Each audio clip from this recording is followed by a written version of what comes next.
अस्सलामुअलैकुम, आप देख रहे हैं के न्यूज़ HD में हूँ हारिस अली शाह गिलानी। चलते हैं आज की हम खबरों की तरफ। रुक करेंगे कराची का, जहां से रिपोर्ट कर रहे हैं हमारे नुमाइंदे यासिर मलिक। आज मौजूद अदालत में पेशी के बाद मुलजिमा अरीन जन्नत का वीडियो बयान। जज साहब ने मुलजिमा अरीन जन्नत को जेल कस्टडी कर दिया।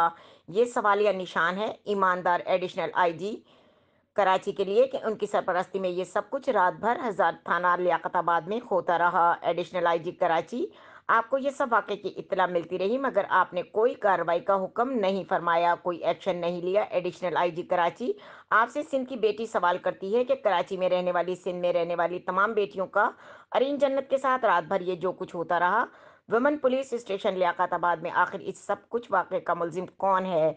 अभी तक कोई एक्शन नहीं हुआ, ना पुलिस के खिलाफ और ना ही मुद्दई मुकदमा रिजवान शेख के खिलाफ और SHO women police station Liaquatabad के खिलाफ।